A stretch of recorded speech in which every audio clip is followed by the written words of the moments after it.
Good evening guys, कैसे हो सभी। मैं भी ठीक हूँ। तो आज मैं लेकर आई हूँ the dark side of love का 18 पार्ट। लास्ट पार्ट में हमने ये देखा था कि किस तरह से वो आयशा को इग्नोर कर रही है, और जबकि एक बार उस जगह से शिवानी स्नेहा ये दोनों गए थे तो उस जगह पे आयशा उससे दिखी नहीं थी। तो वो आयशा को ढूंढते ढूंढते स्कूल तक जाती है। तो अब चलते हैं आगे। शिवानी और स्नेहा जब स्कूल में पहुंचते हैं आयशा के, तो स्नेहा अंदर जाती है मगर शिवानी बाहर ही खड़ी रहती है, क्योंकि उसे आयशा को ये शो नहीं करना था कि वो उसे देखने आई थी। तो स्नेहा अंदर जाती है, वो आयशा के दोस्तों से मिलती है। तो उसके दोस्तों से पता चलता है कि आयशा आज आई नहीं है स्कूल में। तो कुछ थोड़ी बहुत बात करके, यहाँ वहाँ की बातें करके, बातों बातों ही में आयशा के दोस्त स्नेहा को बता देते हैं कि हमारे स्कूल का एक डांस कंपटीशन होने वाला है जिसमें आयशा ने भी पार्ट किया है। तो स्नेहा खुश होती है और यही बात जाकर शिवानी से कहती है कि वो तो स्कूल में आई नहीं है आज। तो शिवानी थोड़ी सी सैड होती है और सोच में पड़ती है कि क्यों ये स्कूल तो एक भी दिन बंक नहीं करती है, और ये स्कूल क्यों नहीं आई होगी। सब ठीक तो होगा ना उसके घर पे, क्योंकि उसके घर पे जहाँ तक कि उसने मुझे बताया है थोड़ी सी परेशानियाँ रहती है। तो क्या करूँ। तो स्नेहा उसको टैप करती है शोल्डर पे, बोलती अय क्या हुआ। तो बोलती कुछ नहीं यार, चलो। फिर स्नेहा बोलती हाँ ठीक है चलो। तो उसके बाद ये लोग स्कूटी पे बैठते हैं। तो स्कूटी पे बैठते बैठते स्नेहा मिरर में से शिवानी का चेहरा देखती है। तो शिवानी साइड बैठी रहती है। तो स्नेहा चुप्पी को तोड़ते हुए बोलती है अरे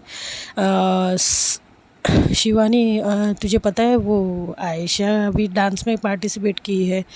तो शिवानी बोलती है सच। तो बोलती है हाँ, क्योंकि उनके भी स्कूल से डांस कंपटीशन होने वाला है जो हमारे स्कूल में होने वाला है। तो बोलती अच्छा, तो आयशा ने भी पार्ट किया है। तो बोलती हाँ उसने भी किया है। तो फिर थोड़ी सी स्माइल करती है। तो फिर रास्ते में ये लोग जाते होते तो स्नेहा अचानक स्कूटी रोक देती है। तो शिवानी बोलती अब क्या हुआ तुझे, चल। तो बोलती सामने देख। तो वो बोलती क्या। तो देखने लगती। तो फिर शिवानी स्नेहा को देखती, बोलती अब। तो बोलती हाँ यार, पानी पूरी खाने का भी कोई टाइम नहीं होता है, समझी, चल उतर। तो ये लोग पानी पूरी खाने जाते हैं, क्योंकि शिवानी तो वैसे भी थोड़ा ही आयशा के चक्कर में उसने थोड़ा ही खाना खाया था। तो ये लोग जाते हैं और पानी पूरी खाते रहते हैं। तो पानी पूरी का जो जहाँ पे ठेला रहता है उसी बगल में एक जूस का भी ठेला रहता है। तो ये लोग दोनों जब पानी पूरी खाते रहते हैं तो उनके पीछे, ठीक पीछे ही ना, एक आंटी और एक मतलब एक औरत रहती है और एक आंटी रहती है। तो दोनों बात करते हैं। तो शिवानी सोचती है ये आवाज़ कुछ सुनी सुनी सी लग रही है। तो थोड़ी सी पीछे होके देखती है तो देखती थी उसकी रेंट वाली, वो जो पिंकी है ना, वो किसी आंटी से बात कर रही थी। लेकिन शिवानी उसे आवाज़ नहीं देती है, शिवानी अपना खाने का जारी रखती है। तो जब वो अपना पानी पूरी खा रही होती है तो पिंकी के मुंह से उसको ये सुनाई देता है कि बहुत ही बड़ी मुश्किल से वो हमारे रूम मालिक ने उनका डॉक्यूमेंट्स दिया है, अब क्या करना है। तो वो आंटी बोलती है कि मैं तुझे बताऊंगी आगे आगे करना क्या है, तो वैसे वैसे कर। तो बोलती हाँ यार, लेकिन बड़ी मुश्किल है उनसे ये सब निकालवाना। तो वो आंटी बोलती है मुश्किल तो होगी ना, लेकिन फिर भी तुझे कुछ भी करके डॉक्यूमेंट्स लेते रहना है। तो शिवानी बड़े गौर से सुनती है और उसको टेंशन में आ जाती है कि कहीं ये हमारे बारे में तो बात नहीं कर रही है। लेकिन वो उससे पीछे मुड़कर नहीं देखती, उसको आगे और सुनना था बात। तो वो लोग की बात ये जारी रहती है कि पिंकी बोलती है कि हाँ यार कब तक ये सब। तो आंटी बोलती बस हमारा काम होने तक। तो ऐसा करके फिर वो लोग वहाँ से चले जाते हैं। तो शिवानी को खांसी आ जाती है ज़ोर से, और फिर स्नेहा उसको पानी देती है, बोलती है अरे यार आहिस्ता। तो वो तो कुछ शोर ना करते हुए फिर से पीछे देखती है तो वो लोग नहीं होते। तो स्नेहा बोलती क्या हुआ तुझे अचानक? तो शिवानी बोलती अरे कुछ नहीं, क्योंकि उसे कुछ ज़्यादा बताती नहीं है। वो सोचती कि मैं क्या इसे बताऊँ, स्नेहा को क्या कुछ भी नहीं पता है। मतलब वो स्नेहा को तभी वहाँ कुछ बताती नहीं है, वो बोलती कुछ नहीं। तो ये लोग का पानी पूरी ख़त्म होता है, ये लोग घर जाते, घर पे जाते तो शिवानी के दिमाग में और एक अलग सा टेंशन पैदा होता है कि पिंकी दीदी किस बारे में बात कर रही थी। तो क्या मैं मम्मी से बोलूँ? तो बोलती कि मम्मी से भी क्या बोलूँ, मम्मी मेरा कभी सच नहीं मानती है, और मैं कुछ भी बोलूँगी तो मम्मी मुझे गुस्सा ही करेगी। तो उस टाइम के लिए वो टाल देती है वो बात। लेकिन उसका क्योंकि ऑलरेडी उसको आयशा का टेंशन रहता है, तो आयशा के बारे में सोचती कि आयशा क्यों नहीं आई होगी स्कूल में, क्या मैं एक बार उसके घर चली जाऊँ? नहीं नहीं नहीं, घर जाऊँगी तो उसे क्या सोचेगी आयशा? तो बोलती नहीं मैं रहने देती हूँ, फिर कैसे पता करूँ कि ये ठीक तो है ना।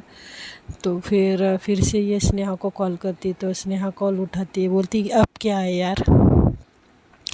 तो बोलती है कि कुछ नहीं यार। तो स्नेहा बोलती है देख मुझे पता है तू टेंशन में है, कुछ नहीं हम कल बात करेंगे, मैं खुद उससे पूछूंगी, ठीक है? तो बोलती हाँ ठीक है।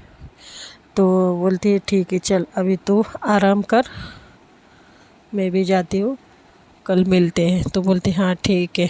तो इसके बाद ये लोग ऐसे फ़ोन रख देते हैं। फिर रात को शिवानी पढ़ाई करती है, फिर सुबह उठती है, फिर से वो लोग का वही स्कूल का ये सब। लेकिन शिवानी एक गलती करती है कि वो पिंकी की बात को गौर नहीं करती है।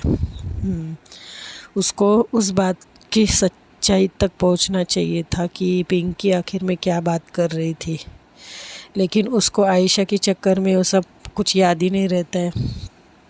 तो इसके बाद फिर वो स्कूल जाती है। स्कूल जाने के बाद टीचर उसे बोलते कि शिवानी तुम्हें प्रैक्टिस के लिए अभी कुछ दिन ही बाकी है कंपटीशन के लिए, तो तुम्हें प्रैक्टिस के लिए थोड़ा एक्स्ट्रा टाइम रुकना पड़ेगा स्कूल में। तो वो बोलती है ठीक है टीचर, मैं मम्मा से बात करूँ? तो बोलती है तुम्हें बात देखो शिवानी, ये डांस कंपटीशन हमारे लिए बहुत ही ज़रूरी है जीतना, क्योंकि ये इंटरनेशनल लेवल पर है। सारे टॉप कॉलेज के बच्चे पार्टिसिपेट कर रहे हैं उसमें, हमारे कॉलेज से तुम हो और कुछ है और कुछ बच्चे हैं, और हाँ हमारे एक थोड़ी दूरी पर एक स्कूल है, वहाँ के भी बच्चे हैं हमारे साथ में। तो उसको याद आता है शिवानी को कि हाँ ये शायद टीचर आयशा के स्कूल के बारे में बातें कर रहे हैं। तो थोड़ी सी उसको वो सुनने में थोड़ा अच्छा लगता है, तो गौर से सुनते रहती। तो टीचर बोलते हैं कि उस क्लास के उस स्कूल के बच्चे भी बहुत ही टैलेंटेड है, और डांस में तो A1 है वो लोग। तो देखो तुम्हें पूरा कंसंट्रेशन करना है, और भी कुछ बच्चे हैं हमारे स्कूल के, तो तुम्हें एक टीम बनानी होगी, और टीम बनाकर तुम्हें ऐसे ही प्रैक्टिस करनी होगी। तो शिवानी बोलती ठीक है मैम मैं करूँगी। तो टीचर बोलते गुड, तो आज के लिए रहने दो, आज माँ से बात करो, और फिर कल से तुम प्रैक्टिस के लिए हो सके तो रुक जाना। तो बोलती है ओके मैम मैं रुकूँगी।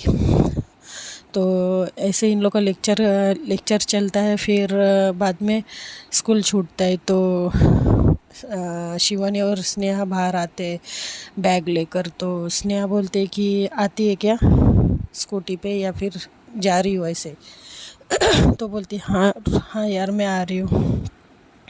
तो बोलती अरे लेकिन तुम्हें तो प्रैक्टिस के लिए रुकना होगा ना। तो शिवानी बोलती नहीं आज नहीं कल से रुकूंगी। तो बोलती अच्छा तो फिर ठीक है चलो। तो बोलती कि एक मिनट स्नेहा, कल तुमने मुझसे प्रॉमिस किया था।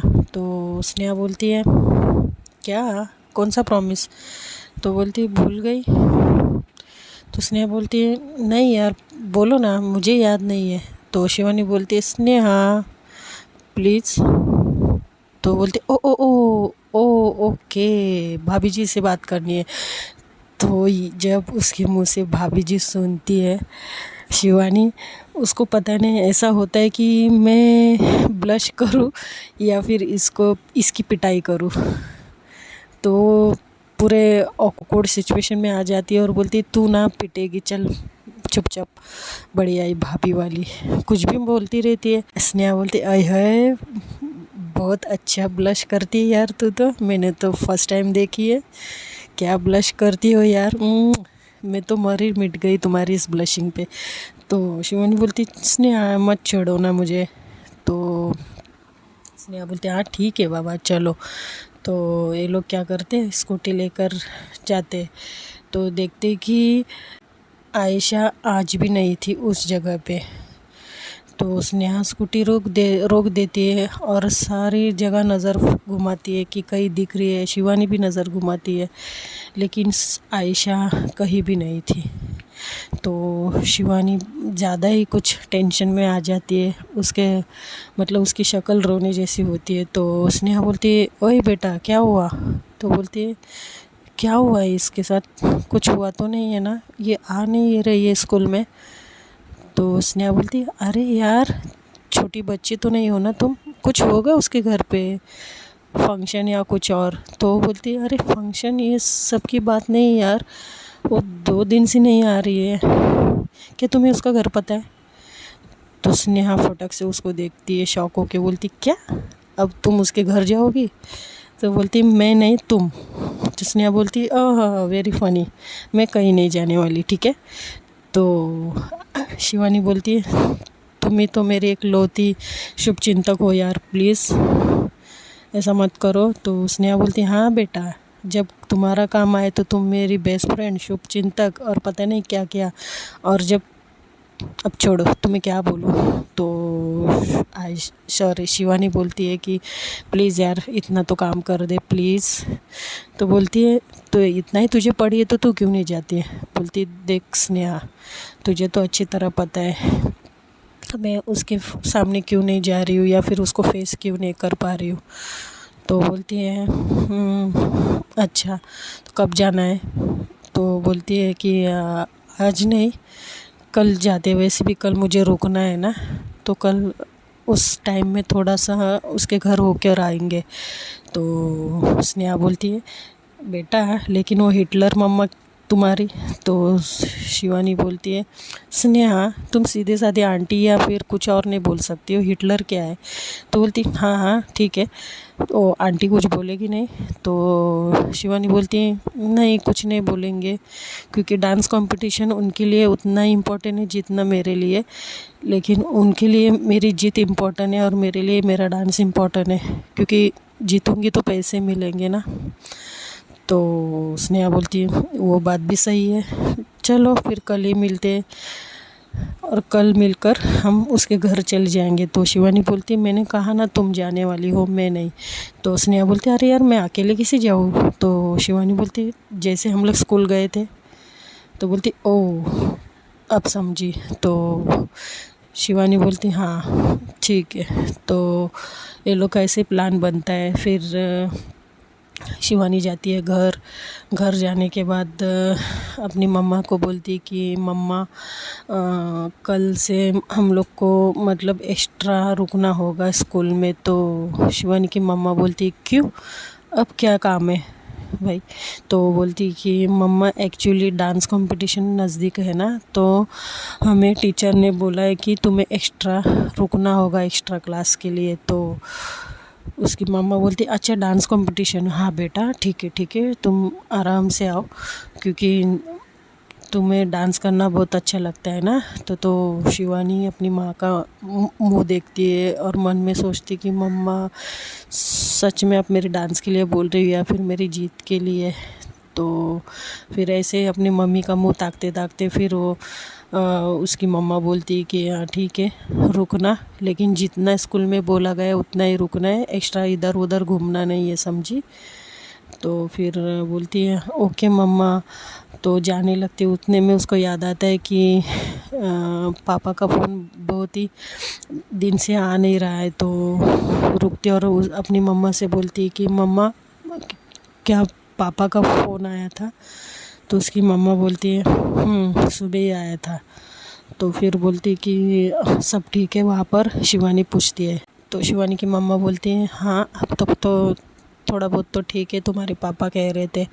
तो शिवानी बोलती है तो शिवानी जाती है और यहाँ हम देखते हैं कि आयशा के घर पिछले 3 दिन से उसके पापा लापता है और आयशा और उसकी मम्मी उस बात से बहुत ही ज़्यादा परेशान है। लापता यानी कुछ बता के नहीं गए हैं, ना ही अपने रिलेटिव्स के घर पर है। तो आयशा और उसकी मम्मी इतनी परेशान है, उसकी मम्मी दिन रात रोती रहती है आयशा की मम्मी। और आयशा अपनी मम्मी को दिलासा देती कि मम्मी मत रो, वो आ जाएंगे, ये पहली बार तो नहीं है ना मम्मा वो ऐसे छोड़ के गए हैं घर। तो आयशा की मम्मा बोलती है बेटा लेकिन कुछ बता के तो जाते नहीं है ना, ये कहाँ जा रहे हैं क्या? तो आयशा बोलती कि ठीक है ना मम्मा वो आ जाएंगे, हमें अब आदत डाल देनी चाहिए ना, पापा की तो आदत ही हो गई है ना, ऐसे यूं ही थोड़ा बहुत झगड़ा होने के बाद गायब हो जाते हैं। गलती सारी उनकी होती है, ड्रिंक वो करते हैं, मार पिटाई वो करते हैं और वही गुस्सा होके गायब हो जाते हैं। तो आयशा की मम्मा कुछ बोलती नहीं है, बस रोते रहती है। तो आयशा को बड़ा दुख, बड़ी तकलीफ़ होती है मम्मी को अपने इस हाल में देखकर। तो वो बैठती है और ऊपर मुंडी करके आसमान में देखती है और मन में सोचती कि भगवान क्यों मेरी फैमिली को इतना क्यों दुख दिया है, भगवान मेरे साथ ऐसा क्यों कर रहे हो, भगवान सब ठीक कर दीजिए प्लीज़ भगवान जी, मेरे पापा लौटा दीजिए, जहाँ भी होंगे उनको सुरक्षित रखिए मेरी माँ के लिए। मेरी माँ बहुत ही उनको याद कर रही है, मेरी माँ बहुत प्यार करती है मेरे पापा से। तो ऐसा करके दुआ करती है और फिर मम्मी को उठाती है और अंदर लेती है घर में। और घर में लेके जाने के बाद मम्मी को एक जगह बिठाती है, फिर खाना पीना देती है, दवाई देती है। ज़ख़म थोड़े से उसकी मम्मी के जो बॉडी पर लगे थे वो थोड़े से अभी निशान थोड़े से कम हो गए थे। तो प्रॉपर उन आंटी को वो मेडिसिन वगैरह देती है, खाना खिलाती है और फिर अपने रूम में जाती है और बहुत ही ज़्यादा रोती है अपनी मम्मी के दुख पर। क्योंकि वो मतलब आयशा की मम्मी उसके पापा के लिए दुखी थी, यानी उनके हस्बैंड के लिए दुखी थी, और आयशा सिर्फ अपनी मम्मी के लिए, क्योंकि मम्मी की हालत वो देख नहीं सकती थी। और मम्मी के बहुत ही ज़्यादा क्लोज थी बचपन से ही, क्योंकि बचपन से ही उसकी मम्मी ने जो मतलब प्यार दिया है, माँ पापा दोनों का प्यार दिया है। हालांकि उसके पापा भी उसको प्यार करते हैं, लेकिन वो जो पहले से उनको ड्रिंक करते देखते आई है आयशा, तो उसको नफ़रत होती है अपने पापा से, क्योंकि वो अपनी माँ को इस हालत में नहीं देख सकती, क्योंकि उस हालत की ज़िम्मेदार अपने पापा को ही समझती है। तो वो अपनी माँ के लिए ज़्यादा दुखी होती है, पापा से भी ज़्यादा, क्योंकि उसको पता है पापा घूम फिर के आने ही वाले हैं। उनका तो पहली बार नहीं था यूँ ही घर से चले जाना। तो वो एक रूम में बहुत ही ज़्यादा रोती है और भगवान जी से शिकायत करती है। फिर उसको अचानक शिवानी का भी ख्याल आता है, बोलती है क्यों भगवान जी मेरे साथ ऐसा करते हो, जो इंसान मेरी लाइफ में भेजते हो उनको मुझसे दूर कर देते हो या फिर उनको तकलीफ़ देते रहते हो। क्यों एक तरफ मेरी माँ है और एक तरफ मेरे बेस्ट फ्रेंड वो ना ही मुझसे बात कर रही है, क्योंकि जब हम दोनों एक दूसरे से बात करते थे तो मेरे मन की सारी तकलीफ़ वो दूर करती थी, वो मुझे संभालती थी। और आज के डेट में वो मेरा मुंह भी नहीं देखना चाहती, पता नहीं क्यों ऐसा कर रही है वो। भगवान क्या करूँ मैं, क्या करूँ मैं भगवान। तो ऐसे करके इनका वो टाइम कट जाता है। फिर देखते हैं दोस्तों आगे क्या होता है। तब तक लिए keep watching, keep supporting, bye.